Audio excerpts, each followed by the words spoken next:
Akhir-akhir ini saya sering mendengar istilah nafas kuantum. Jujur, saya penasaran, apakah ini sekadar teknik pernafasan biasa atau memang ada makna yang lebih dalam? Pertanyaan yang sangat baik.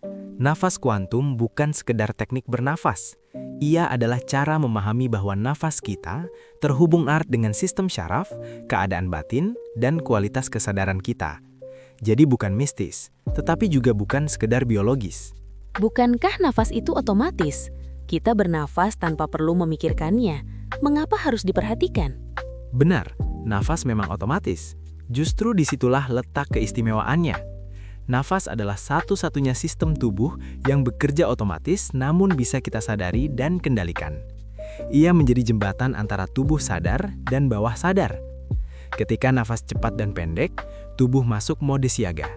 Ketika nafas dalam dan teratur, sistem syaraf parasimpatik aktif. Tubuh mulai tenang. Jadi perubahan nafas bisa mengubah keadaan emosi? Tepat sekali. Nafas bukan hanya akibat emosi, tetapi juga pintu masuk untuk mengubah emosi. Yang membuat saya bingung adalah kata kuantum. Apakah ini ada hubungannya dengan fisika modern? Istilah kuantum di sini bukan berarti nafas menjadi sesuatu yang ajaib. Maksudnya adalah perubahan kecil pada level halus, seperti ritme nafas, dapat menghasilkan dampak besar pada pengalaman batin. Secara ilmiah, nafas mempengaruhi detak jantung. Detak jantung mempengaruhi gelombang otak. Gelombang otak mempengaruhi kualitas kesadaran. Kesadaran mempengaruhi keputusan hidup. Jadi efeknya nyata tapi bukan supranatural. Betul, yang berubah bukan takdir secara magis, tetapi kejernihan orang dalam mengambil keputusan. Dalam beberapa praktik meditasi, sering disebut ada ruang di antara tarikan dan hembusan nafas. Apakah itu penting?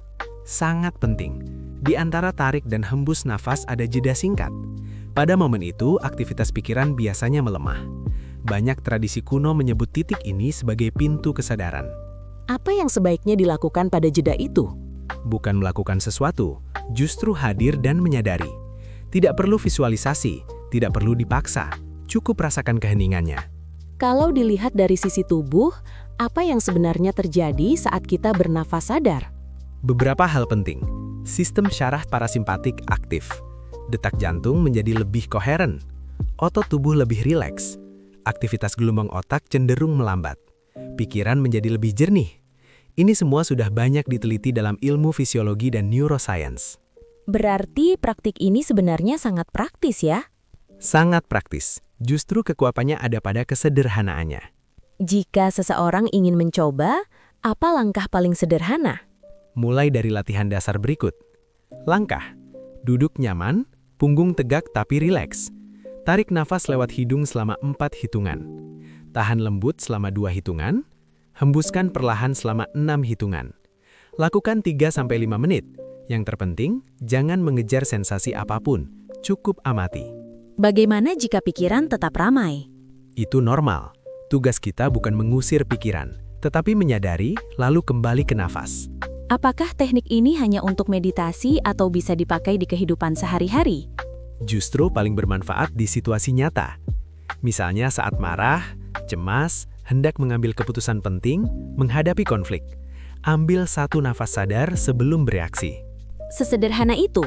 Ya, 1 nafas sadar seringkali cukup untuk mencegah 1 keputusan impulsif. Apa kesalahpahaman terbesar tentang nafas kuantum? Ada 2 ekstrim. Menganggap ini mistis tanpa dasar. Menganggap ini cara instan memanifestasikan apapun. Padahal inti sebenarnya adalah stabilitas kesadaran dan kejernihan respons terhadap hidup. Jadi jika dirangkum dalam 1 kalimat, apa esensi dari nafas kuantum? Sederhana. Bukan tentang mengubah dunia secara ajaib, tetapi tentang menjadi manusia yang sepenuhnya hadir di setiap tarikan nafas. Menarik. Jadi mungkin selama ini kita bernafas, tapi belum benar-benar hadir dalam nafas itu sendiri. Tepat sekali. Dan perubahan besar seringkali dimulai dari sesuatu yang sangat sederhana. 1 nafas yang disadari. Jika Anda merasakan manfaat dari pembahasan ini, silahkan bagikan kepada orang terdekat. Dan luangkan beberapa menit hari ini untuk benar-benar hadir dalam nafas Anda.